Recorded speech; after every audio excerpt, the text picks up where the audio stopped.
never die.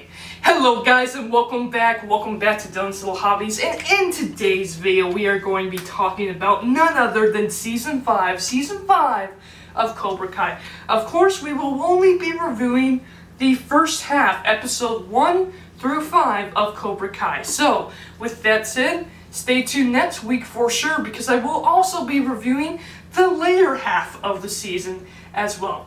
With that said, don't forget to check out my buddy Ninjoy243 and the Awesomeator, as they will also be reviewing Cobra Kai.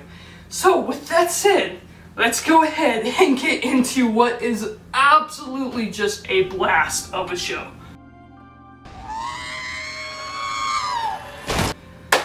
Okay, so it actually starts out with Jhonny and Robbie having kind of a father and son bonding trip, right? Only it's not a bonding trip. Jhonny is literally down in Mexico because he is after Miguel, which I completely forgot. I did not binge watch season 1 through 4. I should have rewatched season 1 through 4, because there's a lot of like little storylines that I completely forgot about, that after watching just some of the show again, it's bringing back memories, and I absolutely love it. Miguel actually ran away to Mexico to find his father, and find him he does, Hector, his dad. And his dad, seems like a pretty nice person, seems to have a family, a kid, a girlfriend, or wife, if you want to call it that. It's actually his girlfriend, and it's not even his son, but hey, he seems to be enjoying the family life. And when his son, the little kid, his girlfriend's son actually, ends up chasing his ball into the street, Miguel jumps in and saves him. Of course, to say thank you, Hector invites Miguel over, and they have some good laughs. They have some good times. Of course, Miguel doesn't want to flat out say, hey, by the way, I'm your son, but he does want to at least get to know him. Hector takes him to a boxing ring, basically, a like Street Fighter boxing ring kind of thing, and they're having some good times, good laughs, but then they actually hear that the FBI is after them, or at least Hector hears that there are FBI agents looking for him, and that's where his true nature shows, and that's where Miguel truly finds out how terrifying Hector is. Hector is kind of like a mob boss on the run, and once he finds out that the FBI is around, he's even ready to go in hiding, has a gun on him, just taking some extra cash from his own shop, and is about to hit the road. Inviting Miguel to come along with him if he just wants to have some fun, have some good drinks, and that be it. But of course, that's when Miguel understands that his mother was right about Hector, and says no, and says goodbye, and leaves without telling him the truth, that he's his son. That's when, of course, Robbie and Jhonny show up, which, by the way, the whole FBI agent thing, yeah, that they weren't FBI agents. It was literally just Jhonny and his son looking for Miguel. What Jhonny was doing was, well, yes, he wants to make right with Robbie and build up his relationship with him again. He's down there trying to search for the one that he's responsible for, and that is Miguel. He is the one who trained Miguel, after all. And I do like the father and son bonding trip, and let me tell you, that hug that Miguel and Jhonny have with Robbie just standing there and watching that like father-son hug, yeah, that hurt. But that's what I really like about Robbie as well. He's kind of like this Anakin Skywalker figure I kind of see him as, and it's a really interesting storyline. That's probably one of my favorite storylines, is the whole thing between Jhonny, Miguel, and of course Robbie. That's just fun to explore. With that said, after that, Miguel gets back into town, and Samantha, she has her own thing that she has to eventually deal with. I mean, after all, not only did she lose a fight, but now she's kind of dealing with who she is, what the heck she's gonna do. So while she doesn't straight up break up with Miguel, she breaks up with Miguel, which, you know, this whole love triangle thing, it's not that it's not good, it actually really is good. It's just the storyline that I'm really not interested in, so I'm glad that we don't focus it on too much. I'm glad that we are focusing more on the whole thing with Terry Silver, which, what's going on there? So we have none other than Terry Silver. Of course, he won the duel, and I really like the fact that Tori does know that Terry actually paid off the referee of the fight. Now, while Tori did indeed win, she doesn't think she won it fairly, which bothers her. And I really like the whole thing between her and Chosen, which, what is Chosen doing there at Cobra Kai, you may ask? Well, this is what happened. So, we got Daniel Russo and Chosen. They're trying to figure out what they can actually do to hopefully stop Terry Silver from taking over all of the area, actually. Come to think of it, he wants every single little kid to learn his way of Cobra Kai, which of course would be very, very, very, very dangerous. So what they actually decide to do is they decide to infiltrate. Terry has never met Chosen. Chosen decides he's going to infiltrate the ranks by being a possible dojo master for Terry Silver.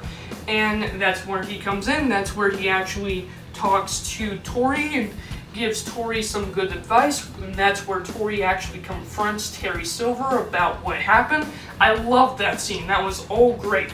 And so eventually, after finding out that Chosen is actually from Japan, Terry actually decides to give him a chance, decides to have him over for dinner and a couple of drinks, and hopefully talk about the future and give him the job to be his second-hand man.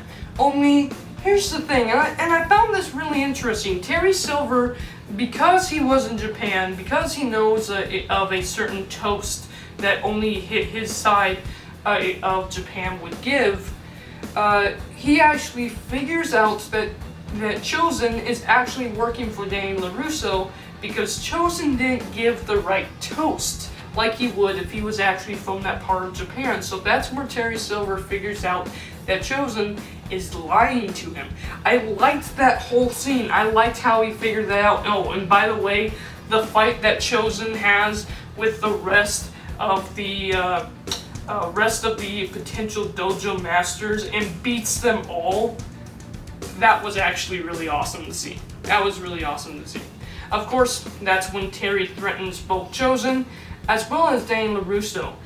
Knowing that Daniel LaRusso has no other options, Chosen and him decide, you know what?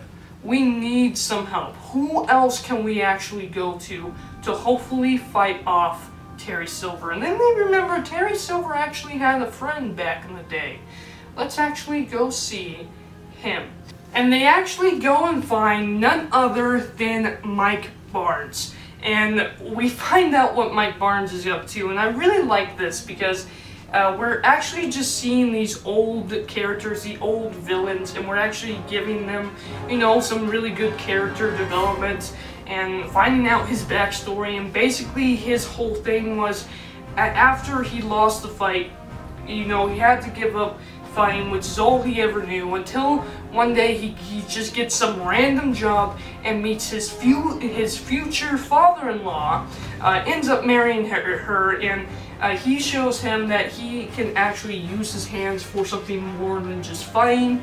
He actually ends up being none other than a furniture shop store, which, by the way, I love the fact that he was on the phone, he had like a saw with him, and they actually thought he was gonna just go and kill somebody. And I knew as the scene was going on that he was probably talking about like cutting up a table or something. Turns out it was actually a couple of chairs.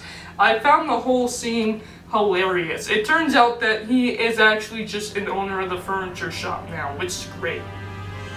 And then, of course, him and Danny actually have a good chat. And then Chosen, not knowing what's going on, thinking that Danny is in trouble, Chosen comes in, fights him, ends up fighting him with an awesome fight. But of course, they end up, explaining things and understanding, and it's really funny that Chosen actually took out the other guys who weren't even part of a fighting crew or anything like that. They were literally just moving furniture around, and he ends up buying a couch from them, which that's hilarious. But of course, that's where Tori Silver comes in. Knowing that Danny LaRusso has been messing around with some of his past friends, he decides to, of course, burn down his old friend's furniture shop, and hopefully plans to actually take out both Danny and Chosen and the rest of Miyagi-Do completely forever. That's how the show really kind of ended. And I know I was going to talk more about episode 4 and 5, but there's not much to talk about with episode 4 and 5 other than the fact that jhonny ends up, turns out he's actually going to be a dad, which is really interesting because it is also Miguel's mother. So this means Miguel and Robbie are now brothers, which that's going to be an very interesting Christmas dinner, if you know what I mean. That's going to be interesting to discuss what the heck is going to happen there. And that's probably the storyline that I'm mostly interested in, is how are they going to take that, and where's that going to go, and how are they actually going to protect their family from none other than Terry Silver. And where is Tori going to actually end up? Is she actually going to end up agreeing with Robbie and teaming up with them, teaming up with the good guys again?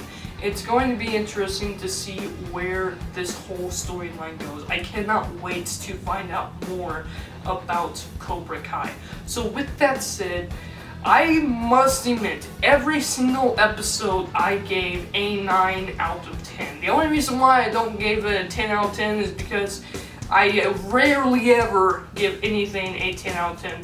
But man, I might as well have given this a 10 out of 10. Every single episode, every single second kept me entertained. And I really did enjoy all of Cobra Kai Season 5, at least for the first 5 episodes. Let me know down in the comments below your thoughts about Cobra Kai Season 5. And with that said, Cobra Kai never die. See you guys later. I'm out. Bye.